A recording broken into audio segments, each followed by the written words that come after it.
stares down a grim milestone. The troubling images from across the country, social distancing defied as Americans hit the beaches and the boardwalks, many without masks. Restaurants packed, tubing in close quarters in Texas. Back-to-back full-blown pool parties in Missouri raising concerns. 300 complaints about social distancing in Houston alone. Many cities canceling Memorial Day parades, others moving forward. And President Trump, at the same time he salutes service members who paid the ultimate price, recognizing the price paid by Americans in this pandemic as the death toll closes in, 100,000 lives lost. New food plant outbreaks, authorities revealing clusters of cases in at least 9 food facilities across Los Angeles County alone. More than 100 facilities reporting cases. The hot zone crackdown as Brazil becomes the country with the second most confirmed cases, only behind the U.S. President Trump banning all non-U.S. citizens from traveling from Brazil into the U.S. And in Mexico, spikes in several border cities raising concerns of a new wave of infection. President Trump's convention threat, saying the GOP will pull the party's convention out of Charlotte if they are not allowed to fill the hall, and attacking North Carolina's Democratic governor for his, quote, shutdown mood. The urgent nationwide manhunt, a Connecticut college student now wanted in a pair of murders on the run across at least 3 states. The FBI joining the search, and tonight, a new image of the suspect on foot walking on train tracks. Countdown to history and the troubling weather forecast just in. With less than 48 hours until NASA and SpaceX plan to launch 2 American astronauts into space from U.S. soil. And America strong on this Memorial Day, the heroes who survived the front lines of war only to face a new enemy in COVID-19. This is ABC World News Tonight with David Muir. And good evening, and thanks for joining us on this Memorial Day. I'm Tom Yamas, in for David tonight. As America reflects on fallen heroes who paid the ultimate sacrifice, the nation clearly struggling to balance how to reopen the country without putting even more lives at risk to COVID-19. The worrying scenes of holiday crowd control from across the country, footage from Backwater Jack's at Lake of the Ozarks in Missouri, showing a tightly packed pool party in full swing just one day after similar images raised concerns. In Texas, tubers defying social distancing as they beat the heat to celebrate the long weekend. Boardwalks back in business and bustling, this scene in Ocean City, Maryland, an annual rite of passage as Americans mark the unofficial start of summer. President Trump marking this Memorial Day at the Tomb of the Unknown Soldier in Arlington National Cemetery, keeping a safe distance. And that staggering number, the U.S. is now rapidly approaching nearly 100,000 lives lost to this pandemic. Is enough being done to prevent that toll from soaring even higher? ABC's Stephanie Ramos leads our coverage tonight from the Jersey Shore. Tonight, an unprecedented Memorial Day. Thousands emerging from quarantine, many defying social distancing guidelines despite new cases of COVID-19 increasing in several states. New images of packed pools at Missouri's Lake of the Ozarks for a second straight day. They were added again. If you're worried about it, stay home. If you don't want to catch it, then stay home. The state's Department of Health releasing a statement just hours ago warning, this is when we tend to see the long-lasting and tragic impact of these decisions that are being made. Crowds descending on the scenic Lake Havasu in Arizona. In Texas, this river overflowing with tubers. If I get it, everybody else getting it. Hey, it's life. This club in Houston crammed with partiers. The city vowing to enforce its 25% capacity rule on bars and clubs after about 300 complaints of people not social distancing. Dr. Deborah Burke says she's very concerned. We now have excellent scientific evidence of how far droplets go when we speak or just simply talking to one another. Now, at least 11 states are still reporting increases in new COVID cases, including Arkansas, which is going through a second peak. The nation approaching a horrific milestone, nearly 100,000 people killed by COVID-19. This Memorial Day, as we honor those who made the ultimate sacrifice, this daughter honoring her father, Emilio De Palma, projecting his picture on the side of her home in New Hampshire. He survived World War II, but lost his battle with the virus. Just outside our nation's capital, President Trump participating in a socially distanced wreath-laying ceremony at the Tomb of the Unknown Soldier. An eerie scene in Ironton, Ohio. The 152nd Memorial Day Parade live streamed without the tens of thousands of spectators who usually line the streets. And tonight, as the country eases more restrictions, the harsh economic reality. A recent survey finding half of small business owners say they will be out of cash within weeks. California tonight, allowing retail stores to begin in-store shopping. Some wineries in Sonoma County starting to serve customers outside. Normally Memorial Day would just be packed. So, I'm happy, grateful to have whatever I have right now. Later this week, Colorado will allow restaurants to increase capacity to 50%. And starting June 1st, children's camps can open.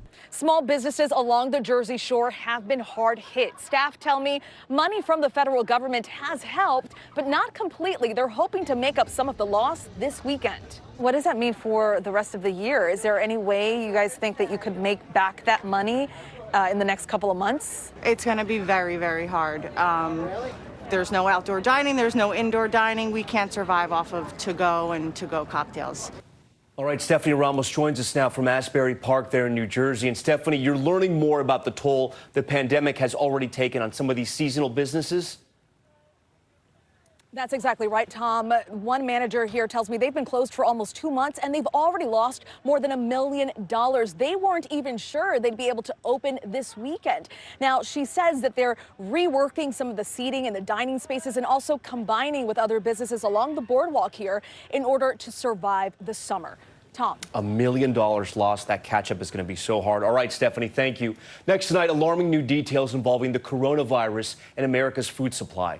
9 food manufacturing plants in Los Angeles County alone reporting clusters of cases. That includes 5 meat packing plants. Here's ABC's Matt Gutman. Tonight, while the nation continues to see a dip in COVID cases, authorities still unable to prevent new outbreaks in the food industry.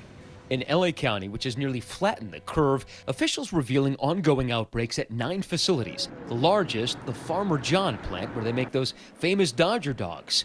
153 of the more than 1,800 employees testing positive for COVID-19 between March and May. But it's not just meat plants. A tea plant, a coffee plant, and a frozen food plant all affected. The last time the CDC issued such a report back in April, it said nearly 5,000 cases of COVID were detected at plants in at least 19 states. Those numbers do not include these California cases and many others reported since. And just last week, Tyson Foods confirming more than a quarter of its total workforce at a poultry facility in North Carolina tested positive for the virus, with many workers shoulder to shoulder in plants. Analysts tell us these outbreaks are very likely to continue. These facilities are not equipped to really honor the safety protocol, which is social distancing and other methods that we are recommending in partially opening up the economy. In the meantime, on this Memorial Day, those plant closures are driving up prices for restaurants like the Boneyard Bistro in LA. Our prices on the wholesale level have increased over the last 10 days, basically double. And consumers feeling the pinch as well. Last month, retail prices increased on a monthly basis higher than we had seen since the 1970s. And the food items that led those increases were meat items. And Tom, it's not just meat. Egg prices are up 16%. Milk, snacks, soft drinks are all up. In fact, grocery bills have seen their single largest monthly spike in nearly 50 years. And experts tell us these disruptions in the food supply chain are likely to stay with us even after COVID passes through. Tom. Matt Gutman on that developing story tonight for us. Matt, thank you. Now to the mounting COVID-19 concerns in Latin America. The White House suspending travel from hard-hit Brazil into the U.S. for all non-U.S. citizens as cases spike in cities along the Mexico-U.S. border. Ian Pannell is in Mexico City tonight for us. Tonight, the White House slapping a ban on all travel from Brazil except for Americans. The country now the second worst-hit nation in the world, only after the U.S. The death toll in Brazil climbing past 22,000, but with testing low, the true number could be higher. The number of reported cases soaring past 360,000. Some hospitals and morgues are now at capacity. Even mass graves have been dug for the growing ranks of the dead. All this as Brazil's President Bolsonaro attended another massive anti-lockdown rally Sunday, at first wearing a mask, but later taking it off, greeting supporters. And here in Mexico, the death toll also continues to mount. You can see the fresh graves dug for the victims of coronavirus. Latin America is now the epicenter of this pandemic.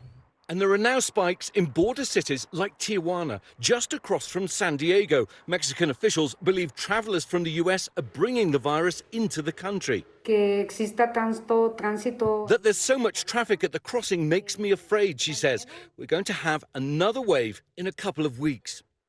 Ian Panel joins us now from Mexico City. And Ian, the U.S.-Mexican border remains closed to tourist travel, but you're hearing some locations popular with Americans are set to reopen soon, even though cases are still at their peak?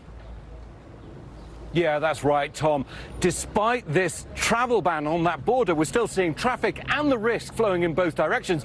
But Mexico, the government here telling us that they plan to open some tourist destinations like Cancun on June the 1st, although strict safety measures are going to be in place. Tom? All right, Ian, thank you for that. Next tonight, as President Trump marked Memorial Day, he also opened a new line of attack, threatening to pull the Republican National Convention out of Charlotte, North Carolina, if Republicans are not allowed to fully occupy the hall. Here's ABC's Rachel Scott.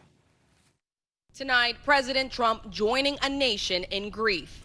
As one nation, we mourn alongside every single family that has lost loved ones. With the U.S. death toll the highest in the world and climbing, the White House making it clear states are responsible for formulating and implementing testing plans, telling Congress the government will acquire 100 million swabs to help. Democrats pouncing, saying the administration still does not have a serious plan to stop the spread of the virus.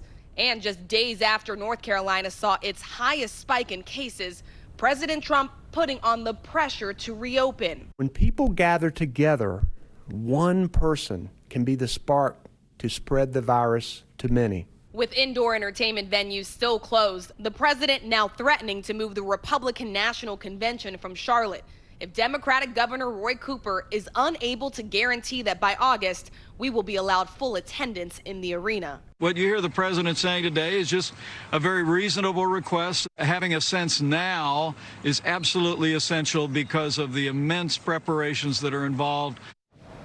And Tom, sources tell us the RNC is discussing backup options. Now, Republicans in Florida, another battleground state, said that they would be glad to welcome the convention. But at this point, it would be unprecedented for the party to move locations with just 3 months to go. The RNC says a virtual convention is off the table. And tonight, an official tells me they are going to need some answers on this sooner rather than later. Tom? Yeah, the clock is ticking. All right, Rachel, thank you. We move on now to the countdown to history. NASA and SpaceX set to launch a pair of U.S. astronauts into space in less than 48 hours. The first astronauts to lift off from U.S. soil in 9 years. And this just in tonight, news on the impact of the weather. Let's get right to ABC's Gio Benitez.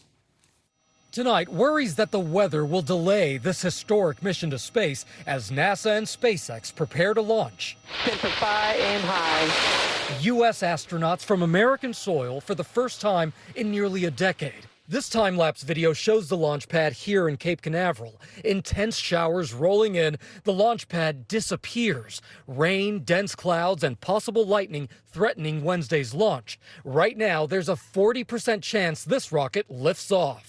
For this one, it's either going to go at 4:33 or it's not. The weather has to be just right at that time.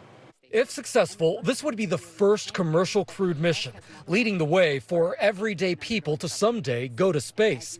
The astronauts are veterans Bob Behnken and Doug Hurley. Doug's wife, Karen, also an astronaut, posting this photo of her son, writing, "Arriving in Florida with a flyby of your dad's spaceship on the launch pad. Priceless." The ultimate goal for us as astronauts and test pilots is just to go up there and prove out the mission and to bring the vehicle home safely. Okay, Gio Benitez joins us now live from the Kennedy Space Center. And Gio, the two astronauts taking extra precaution because of the pandemic. And as we see that foul weather there behind you and on the lens of the camera, if the weather gets in the way, there is a second launch date you're hearing about? Yeah, that's right, Tom. Right now, both astronauts are in quarantine. This is something all astronauts do, but it's especially important now during this pandemic. They're going to be taking one more COVID-19 test before liftoff. And you mentioned that possible delay. If that happens, the next window to launch is on Saturday. Tom. All right, Gio, thank you. And we will cover it whenever it happens. ABC News and ABC News Live are partnering with National Geographic to provide live coverage. I'll be joined by Lindsay Davis and several astronauts for the scheduled launch. That's Wednesday at 3 p.m. Eastern. And there's still much more ahead on World News Tonight. The urgent manhunt. New images released of a murder and kidnapping suspect wanted across multiple states where authorities say he was last spotted. Stay with us. I'm Kent Coloma. I'm an area manager for delivery operations here in Irvine, California. It's my job to make sure all the packages that go out today get delivered. The ability that this company has to deliver on their customer promise is more important now than ever. There are people who can only get food and products from Amazon. When you come into work, that's what you're thinking about, and that's what drives you. My wife is a teacher, so she's learning to teach from home. My little one, he misses playing with other kids. He lost his Little League season, and he doesn't really know why. Good shot, dude. I would say he's definitely proud of me. Every time he sees the blue Prime trucks, he says, "Daddy, there's your people." I know every single one of us is here busting as hard as we can go every day to make sure these packages get delivered.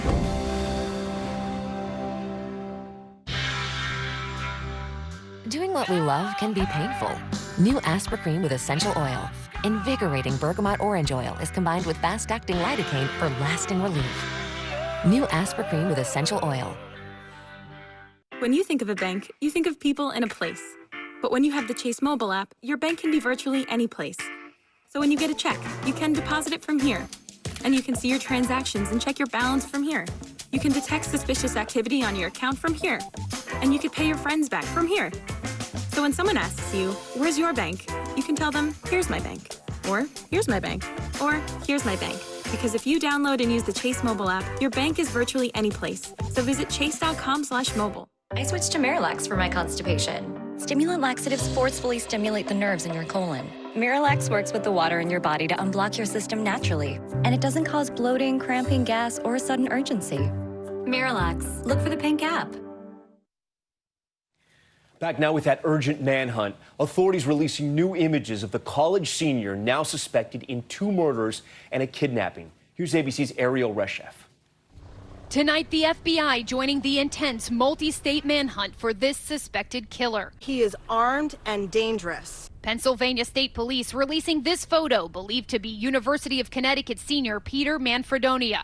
Last seen near East Stroudsburg, Pennsylvania, walking along railroad tracks, wearing dark shorts and a white T-shirt. Authorities say he's armed with pistols and long guns, wanted in connection